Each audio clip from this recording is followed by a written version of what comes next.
আসসালামু আলাইকুম ওয়া রাহমাতুল্লাহি ওয়া বারাকাতুহু।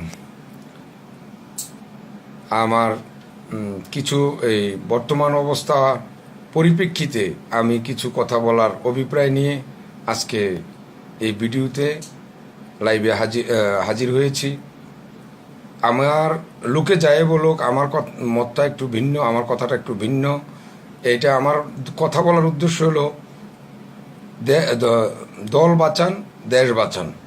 এখন আমার দলের অনেকেই মনে করতেছে আমি বর্তমানে আওয়ামী লীগের দলে আছি, কিন্তু আমার মতটা একটু ভিন্ন। এরকম যে নিরাপদ সড়ক চাই প্রশ্নে কিছু লোক আমাদের দলকে যারা পরামর্শ দিচ্ছেন, আমাদের নিরাপদ বিএনপির এই আন্দোলনটা বিএনপির ষড়যন্ত্র হচ্ছে বা জামাতের ষড়যন্ত্র হচ্ছে, আমার মতে এটা আমার ক্ষুদ্র জ্ঞানে এইটা কথাটা তত সঠিক নয় বলে মনে হচ্ছে। যদি সঠিক হয়েও থাকে তবুও আমরা যারা আওয়ামী লীগ করি, সরকারি দল করি, আমাদের কি নিরাপদ সড়কের দরকার নাই? আমরা এই নিরাপদ সড়ক চাই, এই ইস্যুর মধ্যে এই পয়েন্টে আমরা জনতার কাতারে বিএনপি জামাত একা আন্দোলনটা করবে কেন? আমরাও ফ্রন্ট লাইনে থাকতে পারি, আমরাও ঝাঁপিয়ে পড়তে পারি। নিরাপদ সড়ক চাই মর্মে আমাদের সড়ক বিভাগে গাড়ির লাইসেন্স, ফিটনেস, এগুলিতে যে দুর্বলতা আছে এগুলি দূর করার জন্য অতি জরুরিভাবে যত পদক্ষেপ নেওয়া দরকার সেগুলি নেওয়ার জন্য আমরাও রাজপথে থাকতে পারি।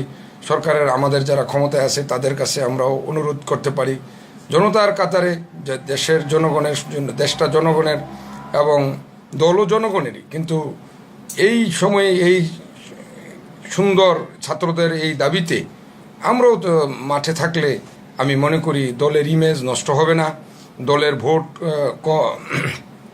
বরং বাড়বে, কমবে না।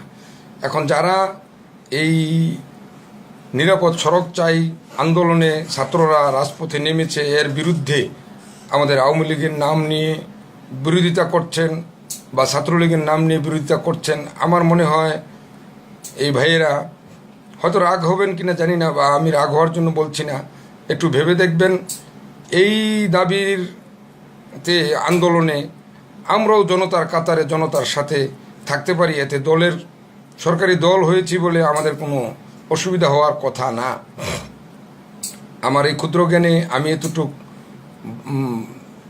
ভালো মনে করেছি, সেজন্য এই কথাটা দু একজনের কাছে যাদের ভালো লাগে বা যারা শুনবেন এটা শেয়ার করলাম, যাতে আমার মনে হচ্ছে ৭৫-এ কোনো বিএনপি ছিল না। ৭৫-এ আমাদের দলের ভিতর থেকেই দলের ক্ষতিগ্রস্ত, দলের ক্ষতির কারণটা যারা করেছেন তারা দলের ভিতরেই ছিলেন। তো সুতরাং এখনও আবার সেই ধরনের কোনো দলের ভিতরে কোনো শত্রু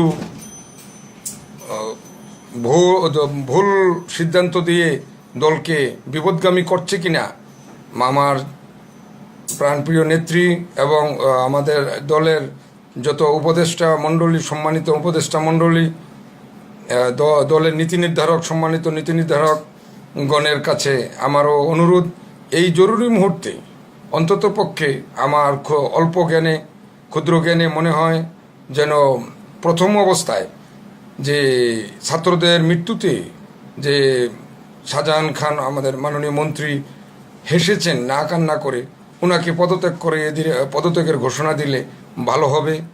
আমার মনে হয় দলের সুনাম, ইমেজ রক্ষা হবে। দল পতনের কাছ থেকে, সরকার পতন আন্দোলনকে আমরা ভয় করব কেন? আমাদের কি জনসমর্থন কম আছে? আমরা কি এই আন্দোলনে আমরাও ঝাঁপিয়ে পড়তে পারি? আমাদের সমস্ত নেতাকর্মী ভাইরাও আমরা আন্দোলন করতে পারি। সমস্যা কি? জনগণের স্বার্থে, জনগণের সাথে আমরা আছি এটা দেখিয়ে দিতে পারি। এতে আমরা সরকারে আছি বলে যে আমরা রাজপথে গিয়ে একটা এই আইন, নিরাপদ সড়ক তো আমাদেরও দরকার। আমাদের ওই ছেলেরা শুধু কি বিএনপির, শুধু কি জামাতের? এরা আমাদের আওয়ামী লীগের যারা মা বাবা আছি, যারা ভাই বোন আছি, তাদের ছেলে পেলে না। তো কাজেই এই দাবি আমি মনে করি আপামর জনসাধারণ বাংলাদেশের সকলের, আমাদের নিরাপদ সড়কের প্রয়োজন এবং এই নিরাপদ সড়কের দাবি যৌক্তিক দাবি। এই যৌক্তিক দাবির বিবেচনায় আমরা সকলেই বিরোধিতা না করে বরং আমরা এই দাবিকে উৎসাহ দিতে পারি।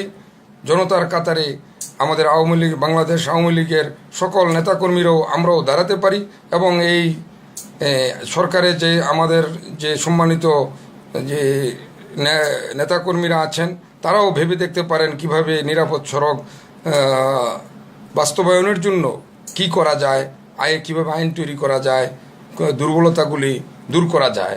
এবং আমার ব্যক্তিগতভাবে আরেকটা কথা আমি বলতে চাই, যে ছাত্ররা সাহস করে আজকে রাস্তায় নেমে বিচারপতিদের গাড়ির ফিটনেস নাই, লাইসেন্স নাই, আর্মির গাড়ির লাইসেন্স নাই, বিডিআরদের গাড়ির লাইসেন্স নাই, আইনজীবীদের গাড়ির লাইসেন্স নাই, এইগুলো যারা বের করতে পেরেছেন, যে ছাত্ররা ভিডিও ফুটেজ দেখে ওই সব সাহসী সন্তানদেরকে, সাহসী ছাত্রদেরকে পুরস্কৃত করার ব্যবস্থা, প্রয়োজনে তাদেরকে উন্নত স্কুলে ভর্তির সুযোগ সুবিধা করে দেওয়া দরকার। এরাই মনে হয় আমার দেশে ভবিষ্যতে এইরকম সাহসী ছেলেরা ভবিষ্যতে আরও সাহসী হবে এবং এদের এই সাহসটা আমাদের দেশের, আমাদের দলের কাজ হবে।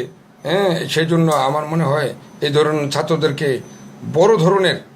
বড় সম্মানিতভাবে বড় পুরস্কার দ্বারা পুরস্কৃত করে এই নিরাপদ সড়কের দাবির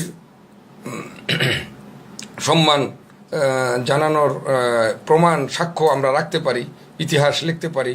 এতে মনে হয় আমাদের এই দাবি মেনে নিলে আমাদের সরকার পতনের প্রশ্নই ওঠে না, আমাদের দলেরও কোনো ক্ষতি হবে বলে আমার ক্ষুদ্র মাথায়, ক্ষুদ্র জ্ঞানে আমি বুঝতে পারতেছি না। তাই আমি দুটি কথা বললাম। যদি কারো এতে মনে আঘাত, দুঃখ, কষ্ট লাগে আমি ক্ষমা চেয়ে নিচ্ছি। আমি শুধু আমার কথাগুলো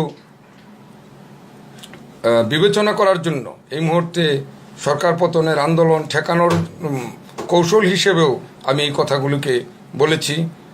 আশা করি আমার কথাগুলো ভালো লাগলে আপনাদের মতামত জানালে আমি বাধিত হব। ধন্যবাদ।